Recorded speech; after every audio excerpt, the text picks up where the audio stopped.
इस वीडियो में हम लोग जो है मेंस प्रिपरेशन की पहली कड़ी को स्टार्ट करने वाले हैं। जीएस पेपर 1 के हिस्ट्री से हम लोग शुरू कर रहे हैं इस वीडियो में। चूँकि बीपीएससी प्रीलिम्स 67 का अभी होने में कुछ समय बाकी है, तो जैसा कि मैंने पिछली वीडियो में अपने गाइड किया था कि आप लोग स्टैटिक टॉपिक को प्रिपेयर कर सकते हैं, तो उसी दिशा में ये पहला प्रयास है और मैं यहाँ पर अपने नोट्स शेयर कर रहा हूँ। ये मेरे खुद के नोट्स हैं, मैंने खुद से बनाए थे और इसी नोट्स को मैंने लिखा भी था एग्ज़ाम में 64वीं और 65वीं बीपीएससी में। तो चलिए शुरू करते हैं। चंपारण सत्याग्रह आज का टॉपिक है। अगर आपको अच्छा लगेगा तो मैं फर्दर भी नोट्स लेकर के आता रहूँगा। मैंने जो नोट्स बनाए थे ना वो टॉपिक वाइज प्रिपेयर किए थे, ना कि क्वेश्चन से प्रिपेयर किए थे। तो चंपारण सत्याग्रह करना है तो इसके बारे में जितने भी टॉपिक्स हो सकते हैं, जितने भी क्वेश्चन हो सकते हैं, सभी इसी नोट्स में से निकल के चले आएंगे। जो भी क्वेश्चन पूछेगा उसका जवाब हम इसी में से दे सकते हैं। ऐसा मैंने नोट्स प्रिपेयर किया था। तो आज का टॉपिक है चंपारण सत्याग्रह। तो इंट्रो की बात कर ले तो नोट्स में सबसे पहला होता है इंट्रो। तो इंट्रो में मैंने क्या लिखा था?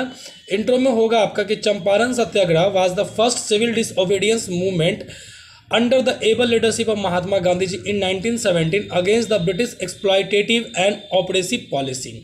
जो चंपारण सत्याग्रह था वो पहला जो सविनय अवज्ञा आंदोलन था अंडर द एबल लीडरशिप, यानी कि महात्मा गांधी जी के नेतृत्व में पहली बार 1917 में। किसके खिलाफ? अंग्रेजों के जो अत्याचारी और ऑपरेसिव पॉलिसीज थी उनके खिलाफ में थी। ठीक है, ये हमारा इंट्रोडक्शन हो जाएगा। इसी में कुछ ऐड करना है क्योंकि बीपीएससी में जो है वो लगभग 4 पन्नों में आंसर लिखना होता है जीएस पेपर 1 का। तो इसी में हम लोग कुछ ऐड कर सकते हैं कि Champaran Satyagraha keeps a unique place in Indian freedom struggle history due to its modus operandi. Modus operandi का मतलब होता है कि जो उनका करने का तरीका था वो। तो चंपारण सत्याग्रह जो है इतिहास में, जो भारतीय स्वतंत्रता संग्राम के इतिहास में अपना एक यूनिक प्लेस यानी कि एक स्थान रखता है अपना। क्यों? क्योंकि इसके तरीके अलग थे। बिकॉज गांधी जी जो थे वो पहली बार एक्सपेरिमेंट किए थे अपने जो उनके डिस्टिंक्ट वेपन्स थे, जो उनके जो तरीका था ट्रुथ और अहिंसा का, ट्रुथ और नॉन वायलेंस का, उसको इन्होंने इस्तेमाल किया था। तो हिंदी में क्वालिटी कंटेंट जो है वो अवेलेबल है यूट्यूब के ऊपर में, इसीलिए मैं अंग्रेजी में देख रहा था कि बहुत सारे लोगों को डिफ़िकल्टीज होती थी। मैंने जब नोट्स प्रिपेयर किए तो मुझे भी काफ़ी डिफ़िकल्टी फेस हुई थी, इसीलिए मैं यहाँ पर इंग्लिश मीडियम में आपके लिए थोड़ी सी हेल्प कर देता हूँ, ताकि जो अंग्रेजी मीडियम वालों को जो दिक्कत हुई और जो मुझे दिक्कत होती है और जो अंग्रेजी मीडियम वालों को दिक्कत होती है वो ना हो। ठीक, तो आगे देखते हैं। Champaran Satyagraha gives a unique place in Indian freedom struggle due to its modus operandi because Gandhi ji first time experimented is new and distinct weapons truth and non violence. यहाँ पर नॉन वायलेंस लिख दीजिएगा, ठीक है। In India and Bihar was the fortunate land, और बिहार वो भाग्यशाली धरती थी जिसने इस चंपारण सत्याग्रह को विटनेस किया, जो कि इंडियन फ्रीडम स्ट्रगल में जो था वो एक टर्निंग पॉइंट था। ठीक है, वैसे तो आपको पता ही होगा कि 1857 के बाद जो है हमारी जो देश पे अंग्रेजों का शासन पूरी तरह से हो गया था और कोशिश चलती रही थी इधर उधर से, है ना। मॉडरेट्स थे और एक्सट्रीमिस्ट थे, ये सब कोशिश कर रहे थे, लेकिन वो पहला सत्याग्रह जिससे कि आज़ादी की नींव रखी वो यही थी। 1917 आपका ये हुआ था और 1947 में आपकी आज़ादी मिली थी, यानी मात्र 30 सालों में गांधी जी ने जो है वो आज़ादी दिलवा ली थी और उसका ये पहला स्टेप था। तो इसलिए ये यूनिक प्लेस रखता है। It also keeps a unique place due to large scale mass participation specially farmers after 1857 revolts.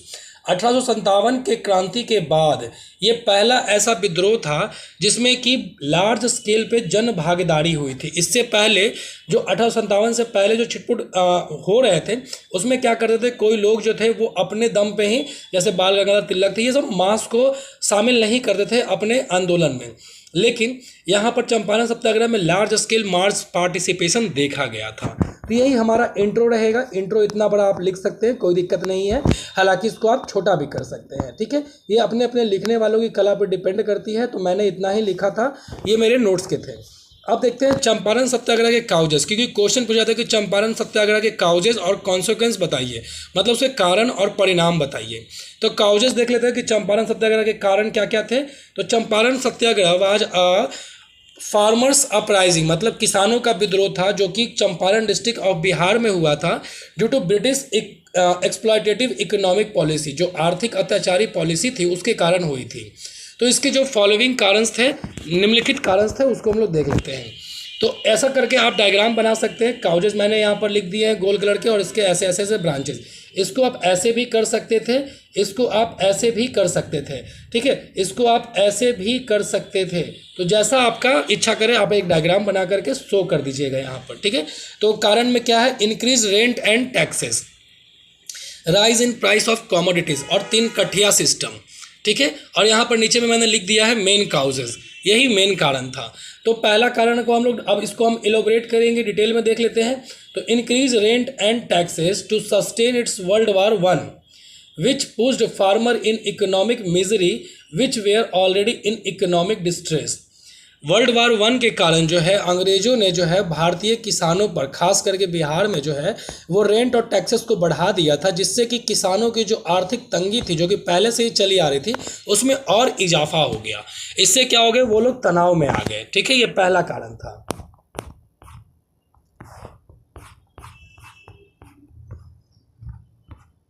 दूसरा था कि rise in price of commodities during world war one which putted additional burden on farmers and common masses.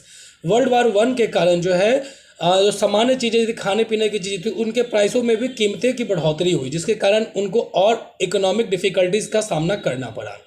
तीसरा कारण तीन कठिया system, ये main कारण था, तो इसको हम लोग थोड़ा अच्छे तरीके से देखेंगे।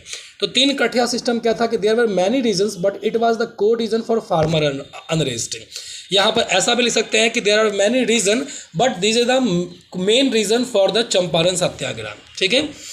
और इन दिस एग्रीगेशन, ये एक कृषि का सिस्टम था जिसमें क्या करते थे कि जो ब्रिटिश यूरोपियन प्लांटर्स थे, जो बड़े बड़े थे, वो क्या करते थे कि किसानों को फोर्स करते थे अपने खेतों में इंडिगो यानी नील की खेती करने के लिए।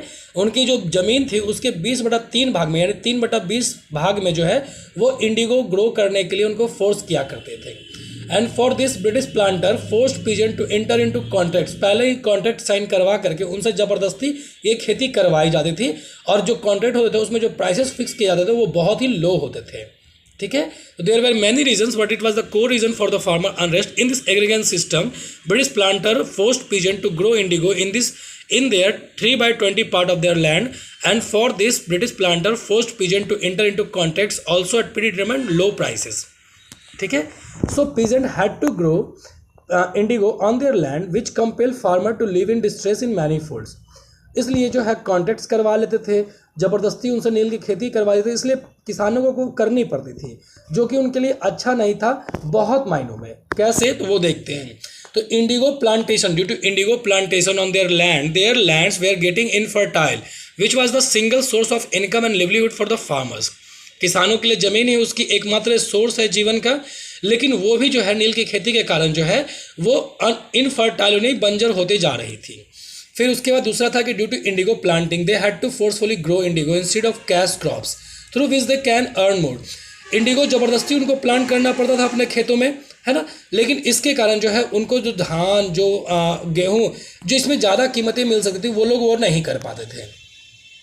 तीसरा था कि during the world war one the introduction of German synthetic dies replace Indigo cultivation which earlier British used to export indigo to foreign countries.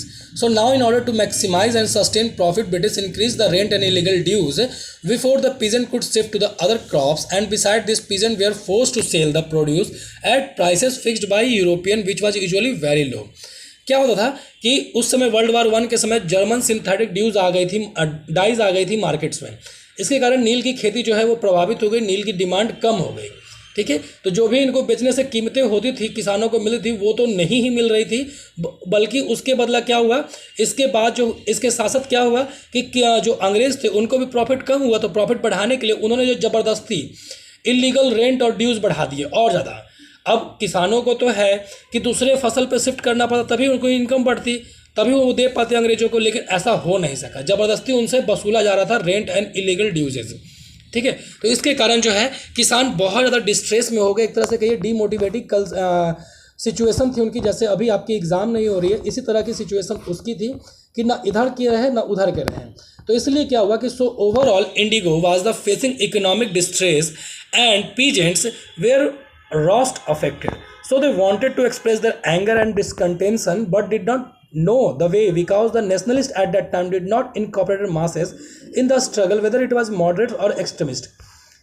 किसान बहुत ज़्यादा डिफ़िकल्टीज फेस कर रहे थे, उनके पास आर्थिक तंगी थी बहुत ज़्यादा, और वो उनको रास्ता नहीं मिल पा रहा था, लेकिन अंदर से गुस्सा तो था ही उनके पास में। लेकिन उस समय जो कांग्रेस थी वो, जिसमें कि मॉडरेट्स और एक्सट्रीमिस्ट आते थे, वो मासेस को अपने आंदोलन में, स्ट्रगल में शामिल नहीं किया करते थे। इस कारण से उनको वो रास्ता नहीं मिल पा रहा था। लेकिन भाग्य की बात क्या थी कि गांधी जी उसी समय साउथ अफ्रीका से इंडिया में आए थे और उन्होंने जो है साउथ अफ्रीका में बहुत सारे काम कर चुके थे, जिसको देख करके लोगों को जो है बहुत ज़्यादा मोटिवेशन मिली और गांधी जी जो है यहाँ पर उनको एक पाथ प्रोवाइड किए और चंपारण सत्याग्रह शुरू हो गया। अब हम लोग देखते हैं स्टार्ट एंड एक्सपेंशन। काउजेज हम लोग देख लिए, अब इसका शुरू और विस्तार देखते हैं। तो 1916 में क्या हुआ था कि लखनऊ का सेशन चल रहा था कांग्रेस का, जिसकी अध्यक्षता जो है वो AC मजूमदार कर रहे थे, जिसमें बहुत सारे पार्टिसिपेंट गए थे बिहार से उस सेशन को अटेंड करने के लिए, ताकि वहाँ पर जो है किसानों की दुर्दशा के बारे में लोगों को ध्यान आकर्षित कर सकें। उसी में राजकुमार शुक्ल नाम के भी एक किसान थे जो कि चंपारण से गए हुए थे वहाँ पर, है ना, और वो खुद भी तीन कठिया सिस्टम के एक विक्टिम थे। तो उन्होंने जो है कांग्रेस का ध्यान जो है इधर किसानों की दुर्दशा की तरफ अट्रैक्ट करने की कोशिश की। ब्रजकिशोर प्रसाद जो कि प्रोमिनेंट लीडर्स थे बिहार से, वो भी एक मोशन प्रेजेंट किए जिसमें कि एक कमेटी बनाने की बात की गई थी, जिसमें गवर्नमेंट और नॉन गवर्नमेंट दोनों मेंबर्स रहते। लेकिन ना तो मॉडरेट्स और ना ही एक्सट्रीमिस्ट, दोनों ने बहुत ज़्यादा अटेंशन दिया यहाँ पर, ठीक है। उसी तरह से in the same session Gandhi ji too invited, Gandhi ji भी वहाँ पर आए थे और राजकुमार शुक्ला जी जो थे वो उनसे मिले और उनको अपनी दुर्दशा के बारे में और बिहार के किसानों के बारे में बताया और उनको इनवाइट किया कि आप चलिए और वहाँ पर एक्चुअल कंडीशन जो है वो आप देखिए। गांधी जी वो इनविटेशन जो है एक्सेप्ट कर लिए और राजकुमार शुक्ला के साथ में जो है वो चंपारण आए फाइनली, है ना, और वो पटना मुजफ्फरपुर होते हुए 1917 में फाइनली चंपारण चले आए। यहाँ पर मैंने यहाँ पर थोड़ा सा एक काम किया था कि एक बिहार का मैप, रफली मैप बना लिया और वहाँ पर पटना, मुजफ्फरपुर और चंपारण करके एक डायग्राम दिखा दिया, ठीक है। इससे नोट्स आपके अच्छे हो जाते हैं। फिर है कि गांधी जी जो है जब बिहार में आए ना, तो वहाँ पर बहुत सारे लीडर जो बिहार के थे उस समय प्रोमिनेंट, उन्होंने उनको ज्वाइन किया। तो जैसे कि डॉक्टर राजेंद्र प्रसाद थे, JB कृपलानी थे, मजरूल हक थे, महादेव देसाई थे, इन सारे लीडर्स ने जो है गांधी जी को ज्वाइन किया और सब लोग मिल करके चंपारण सत्याग्रह को शुरू किए और उनको अंजाम दिलवाएं, ठीक है, किसानों को न्याय दिलवाएं।